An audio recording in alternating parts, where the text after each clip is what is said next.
Les derniers gorilles, des Virunga, le plus ancien parc naturel d'Afrique, le plus convoité pour ses immenses richesses. Il y a 5 ans, en avril 2012, une énième guerre se rallume au Nord Kivu. Les rebelles du M23 s'emparent de la région et du parc des Virunga. Un conflit de plus dans l'est de la République démocratique du Congo. 20 ans d'une guerre oubliée qui a fait 6 millions de victimes, un chiffre presque inconcevable. Soudain, on a entendu des coups de feu.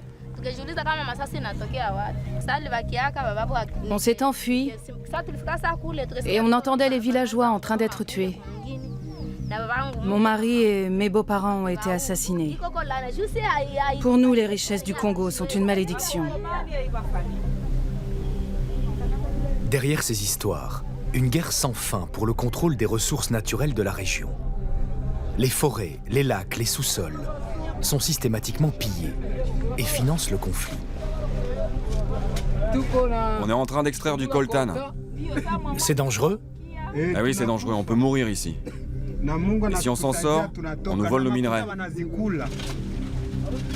C'est cette malédiction des matières premières qui frappe la région des Virunga.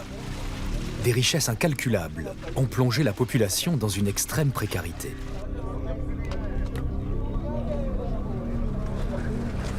C'est une guerre civile liée à un problème économique, dépendant de l'exploitation illégale des ressources naturelles. Les populations les plus pauvres de la planète sont obligées de payer le prix de la destruction de l'environnement.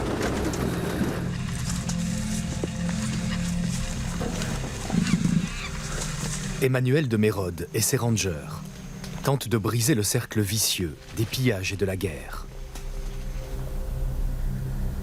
Des forêts primaires de Rumangabo, au sommet du volcan Nyiragongo, les gardiens des Virunga risquent leur vie pour rétablir le lien perdu entre la nature et les hommes.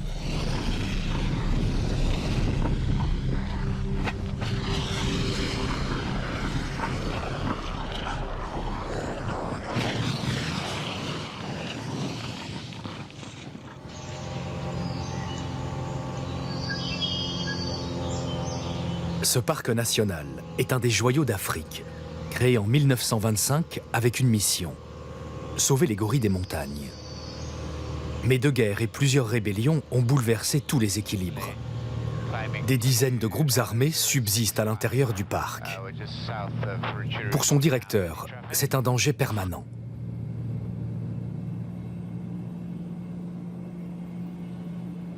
Dans le sud sont des zones de forêt qui sont à proximité de la ville de Goma.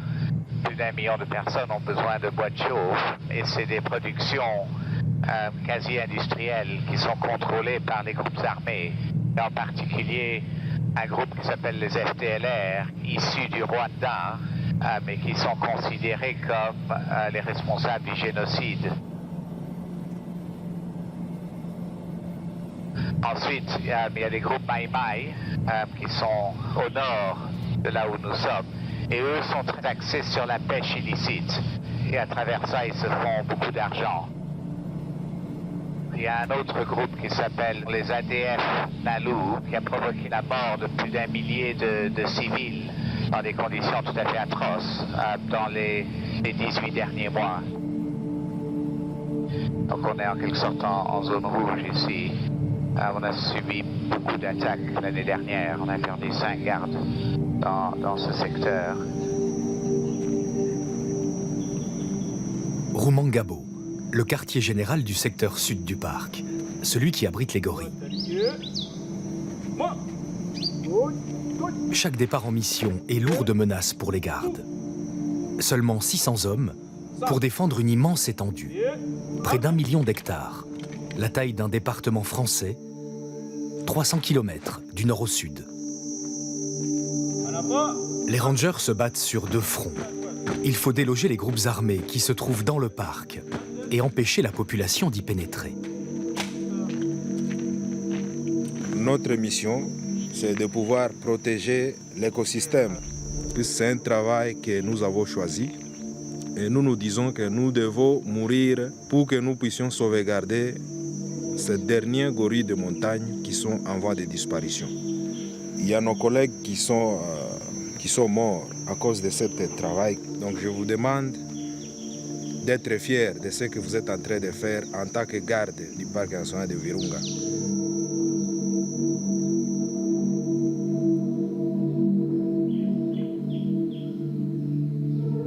D'après les estimations de l'ONU, les rangers des Virunga ont face à eux 5 à 8 000 miliciens, lourdement armés.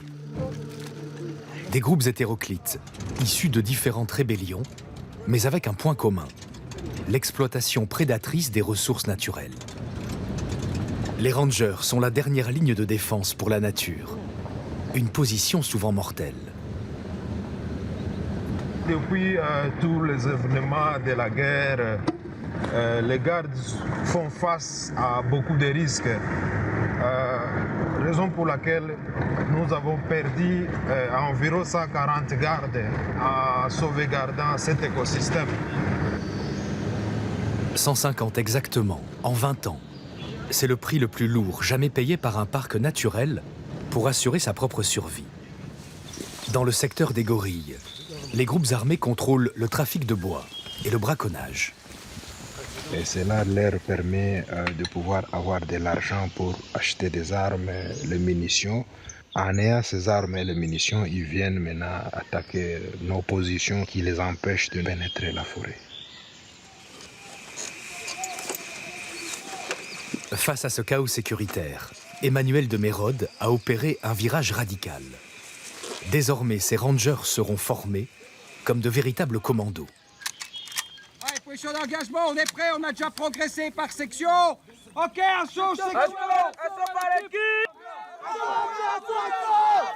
Ici, la conservation de la nature ressemble plus à une opération militaire. D'anciens commandos, belges ou français, ont été appelés pour entraîner de simples gardes forestiers.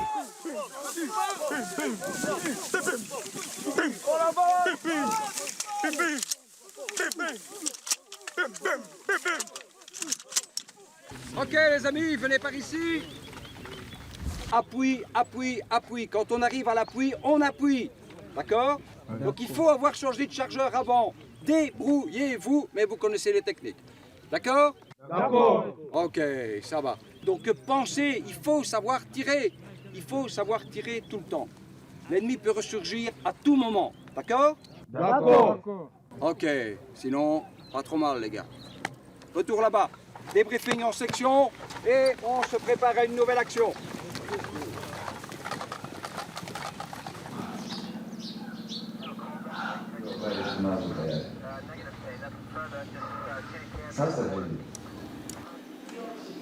Tous les secteurs ont des problèmes. Pour le moment, on est très confronté au secteur centre. Ici, on peut voir les installations des groupes armés.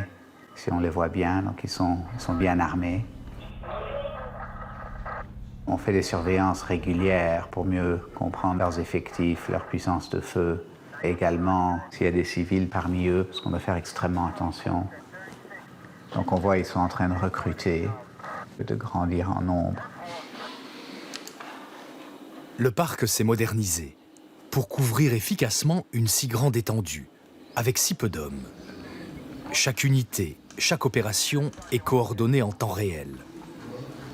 La surveillance aérienne permet d'obtenir des photos très précises, au visage près. Et surtout, l'ampleur des trafics peut maintenant être chiffrée.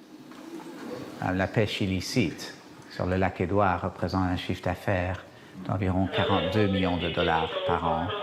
Le trafic du charbon de bois dans le sud est illégal, il est à l'intérieur du parc et implique la destruction de la forêt et représente un chiffre d'affaires de 34 millions de dollars par an. Les enjeux sont énormes. On parle de plus de 100 millions de dollars par an et donc un montant qui suffit pour perpétuer l'insécurité, de perpétuer ces armées privées, ces groupes armés, ces milices qui sont à la source de cette situation tout à fait malheureuse à l'est de la RDC.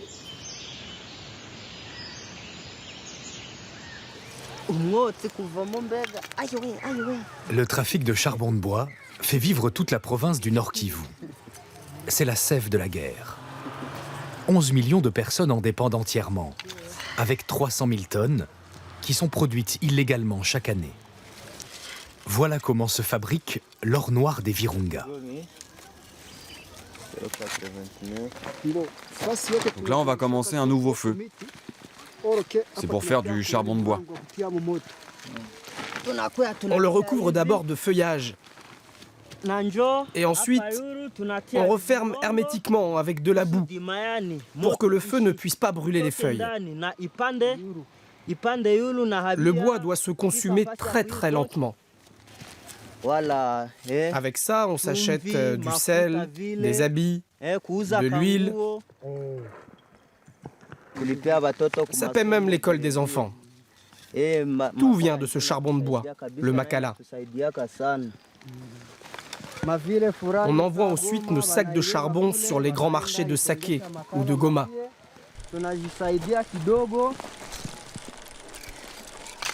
À vélo ou en camion, le makala rejoint les grandes villes. La demande a explosé avec l'augmentation de la population. Et au Nord Kivu, 97% des habitants n'ont pas accès à l'électricité. Ces sacs de charbon sont la seule énergie disponible. Alors les rues de Goma, la capitale provinciale, sont noires de suie. À la tête de cet immense dépôt, une femme d'affaires, Cécile Kabouo.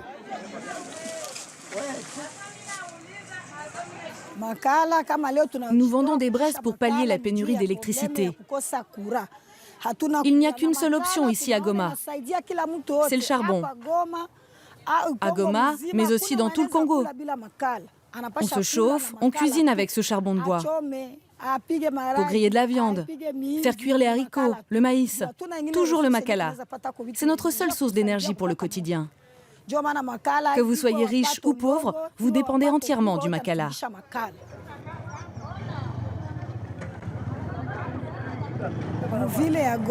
La ville de Goma compte plus d'1 million d'habitants et chaque jour, elle a besoin de 150 ou 200 camions de makala. Chaque camion peut transporter 140, 180, voire même 200 sacs. Des milliers d'arbres abattus chaque jour. Mais promis, ils ne viennent pas du parc des Virunga. C'est moins facile de trouver du makala issu du parc. Avant, les groupes armés, les FDLR nous fournissaient avec du charbon des Virunga. Mais aujourd'hui, si on nous attrape en train d'en vendre, on risque de passer des années en prison.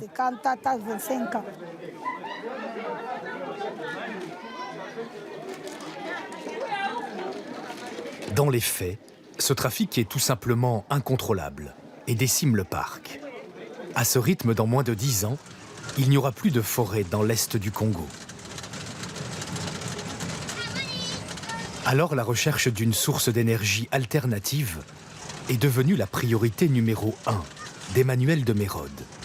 Son grand défi. Il a entrepris d'électrifier le Nord Kivu grâce aux puissants cours d'eau qui traversent les Virunga.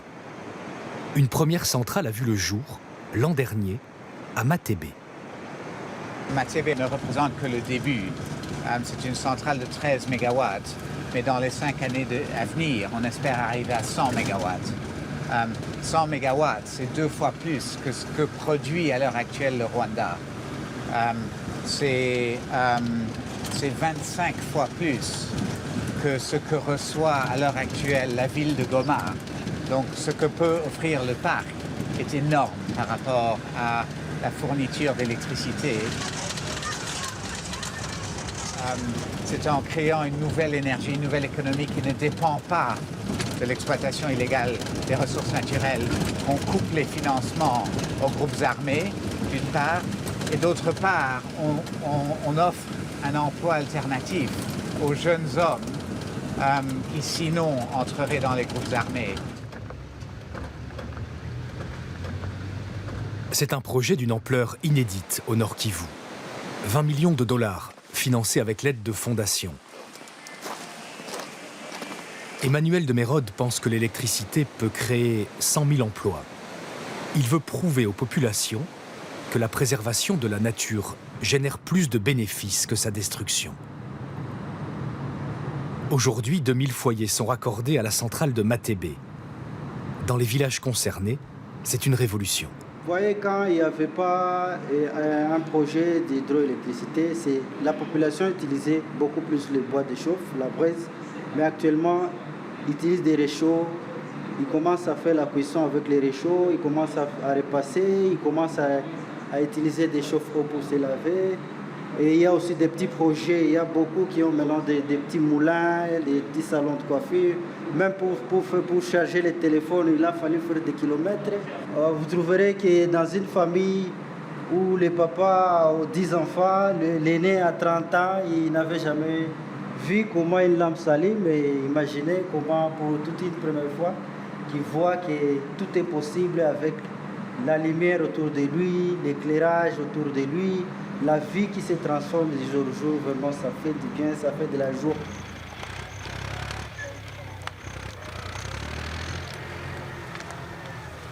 Les raccordements à la centrale de Matébé se poursuivent dans tout le Nord Kivu. Mais pour les habitants, la sécurité énergétique n'est pas la seule priorité. Ces populations rurales cherchent désespérément des terres pour leur culture. La sécurité alimentaire avant tout.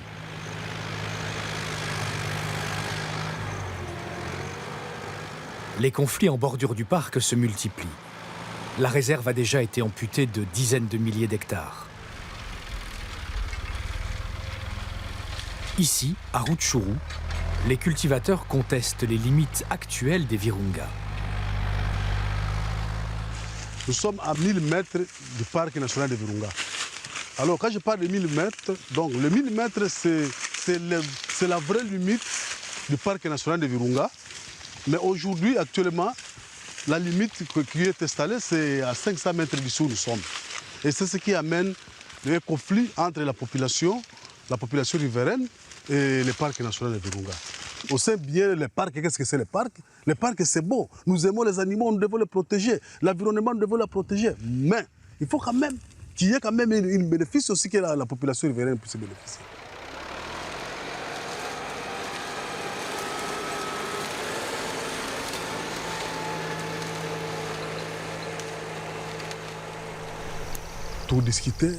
Les intérêts du parc et les nôtres sont en conflit. Monsieur de Mérode essaie de négocier avec la population.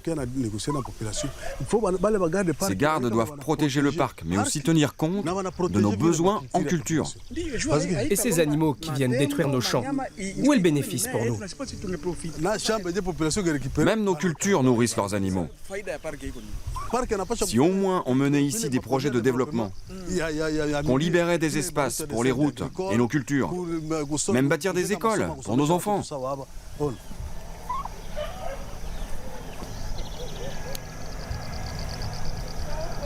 Le parc est perçu comme un manque à gagner par les habitants. Le calcul est simple. Un hectare de culture rapporte 1000 $ par an à une famille congolaise. La réserve protège 1 million d'hectares. Les défenseurs de l'environnement cherchent à compenser les pertes.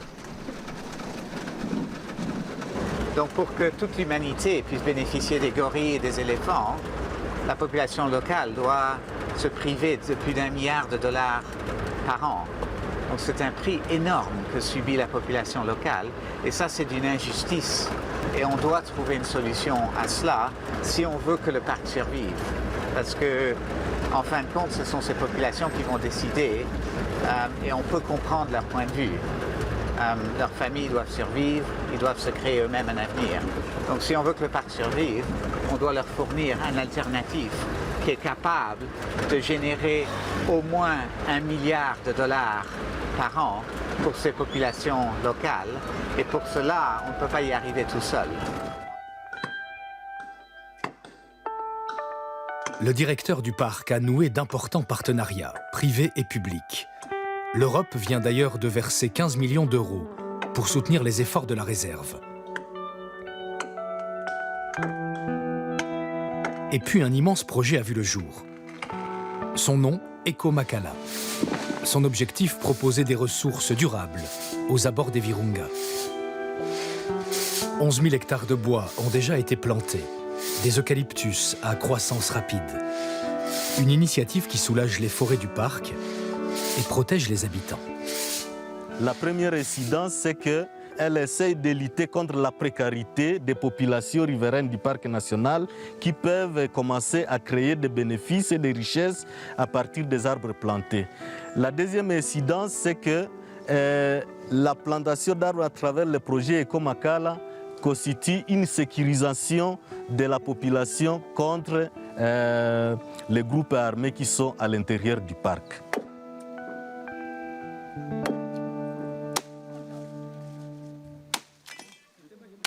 C'est bien mieux de travailler dans cette plantation. Aller dans le parc est trop dangereux. Beaucoup de femmes et de jeunes filles doivent s'y rendre tous les jours. Certaines se font violer, d'autres y perdent même la vie.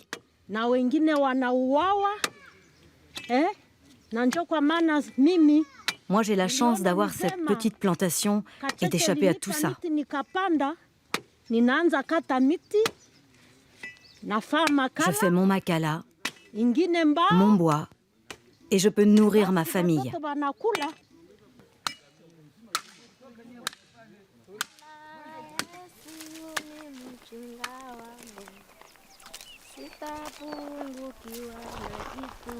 Celles qui n'ont pas leur propre plantation continuent de venir aux abords du parc. En tout, près de 4 millions de personnes vivent à moins d'une journée de marche de la réserve. Et tout le monde se sert. Même un dérisoire fagot de bois est indispensable au quotidien.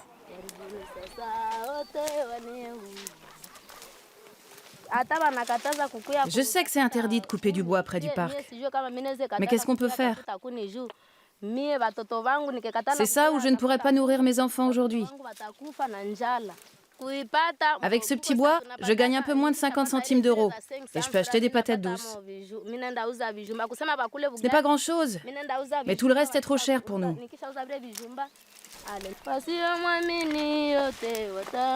Mais la seule ressource de ces femmes renferme aussi le plus grand danger. Des milliers d'hommes en armes campent dans le parc. Et ici, au Nord Kivu, les femmes sont une proie facile.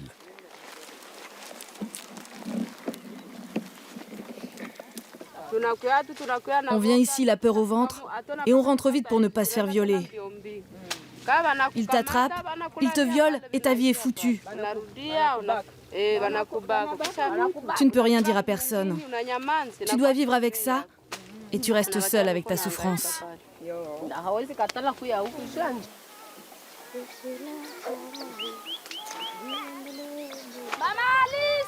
Maman Alice! Revenez par ici! Vous risquez de vous faire agresser là-bas. Revenez vers le groupe. Vous risquez de vous faire violer.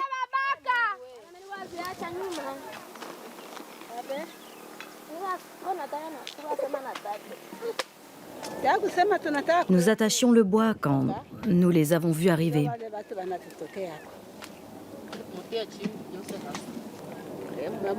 Ces hommes nous ont jetés par terre et nous ont écarté les jambes. Ils nous ont dit, vous voulez vivre ou mourir? C'est à vous de choisir.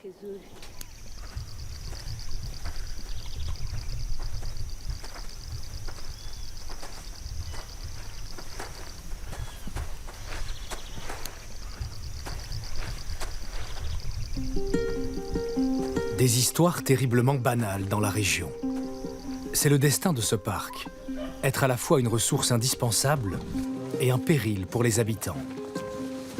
La protection de la nature dans ces conditions est un défi permanent. Les rangers sont confrontés à un dilemme moral, autant que sécuritaire.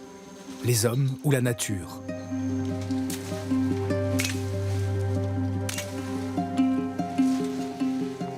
La réponse se trouve en partie au cœur de la forêt, le dernier refuge des gorilles des montagnes.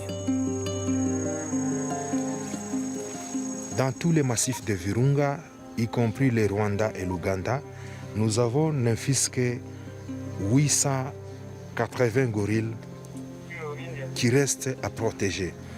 Ceci montre à suffisance que cette espèce est en voie d'extinction, puisqu'il est les 880 gorilles, c'est seulement en Afrique et dans 3 pays, c'est-à-dire le Congo, l'Ouganda et le Rwanda.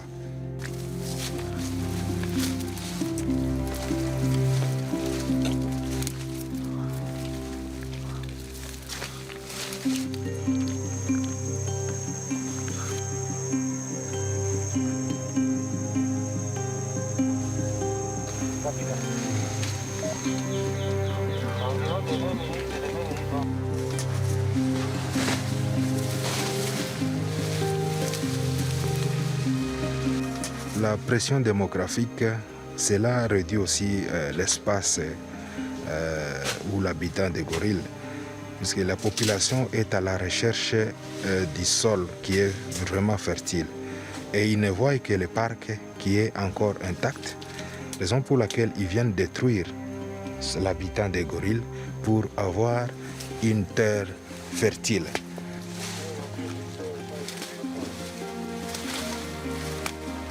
Ce mâle, à dos argenté, est devenu un symbole, celui de la lutte du parc des Virunga pour sa survie. Mais ce combat a un prix très lourd, celui payé par les familles des 150 rangers tués en mission.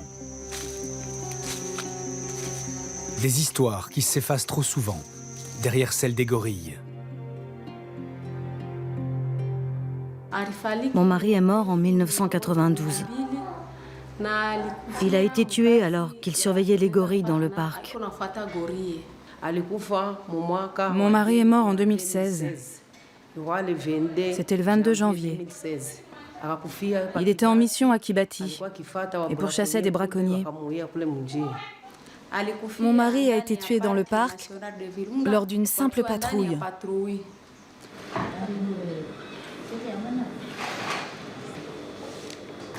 Pour soutenir les veuves des rangers, un atelier de couture a été créé en septembre dernier. Des petits travaux qui sont vendus aux touristes de passage. Le parc nous a construit ce petit atelier. C'est parce que nos maris sont morts en service.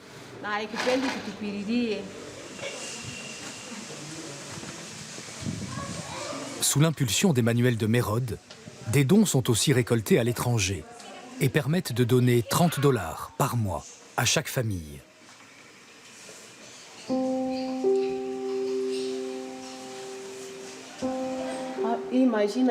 Imaginez, chacune de ces étoiles représente un garde tué. Chaque nom, chaque étoile, c'est un ranger qui est tombé pour le parc. Mon mari m'avait laissé complètement démunie. Alors le parc m'a retrouvée et m'a proposé de l'aide. Aujourd'hui encore, c'est lui qui assure ma subsistance. Pour moi, pour toute ma famille. Nos enfants peuvent même étudier dans une école créée par le parc.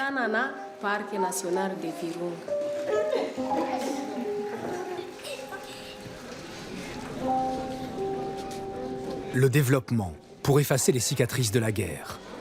C'est là l'originalité de ce parc, son approche inédite de la conservation. La future génération sera celle qui décidera du sort des Virunga.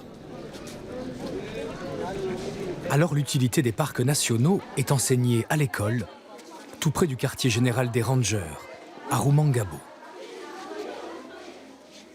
Parc national des Virunga. Comment peut-on protéger un parc national? Monsieur. Si ces parcs sont utiles, comment les protéger? Il ne faut pas tuer les animaux. Il ne faut pas tuer les animaux qui se trouvent dans ces parcs. Oui. Il ne faut pas couper les arbres. Il ne faut pas couper aussi les arbres dans ces parcs nationaux. Ces parcs sont très importants. Nous sommes là-bas? Nous sommes là? Oui. Nous allons donc les conserver. Nous allons donc enseigner aux gens du village aussi d'éviter les braconnages. Nous allons donc planter aussi des arbres. Nous sommes là-bas. Oui. En plantant aussi, nous allons les garder convenablement. C'est-à-dire qu'il faut chaque fois débroussailler, enlever les mauvaises herbes qui se retrouvent là-bas et garder des bonnes végétations. Et ceux qui chassent les animaux dans la forêt, comment on les appelle? On les appelle des braconniers. Est-ce que les braconniers ont le droit de chasser les animaux? Non. Est-ce qu'on peut acclamer une fois? On peut acclamer une fois? Oui. Allez-y. Les différents parcs nationaux que nous avons font partie de la richesse de notre pays.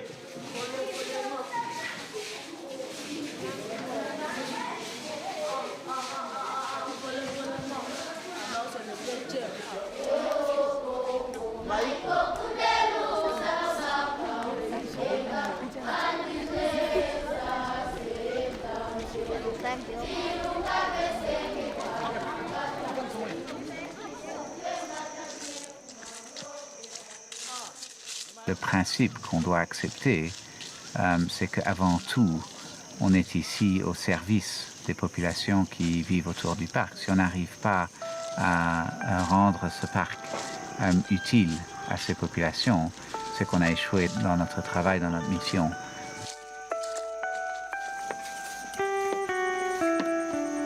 Et ça nous permet surtout à résoudre cette crise de justice sociale où on prive les gens de leur terre afin de pouvoir permettre à la nature d'être préservée.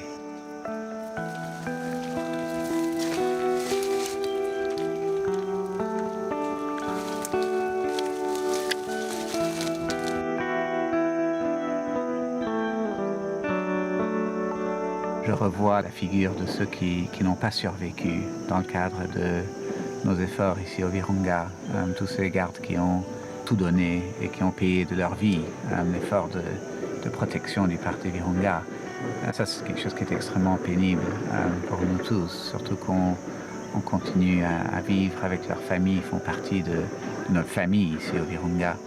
On espère simplement que le résultat qu'on verra dans les années à venir sera digne de leur sacrifice.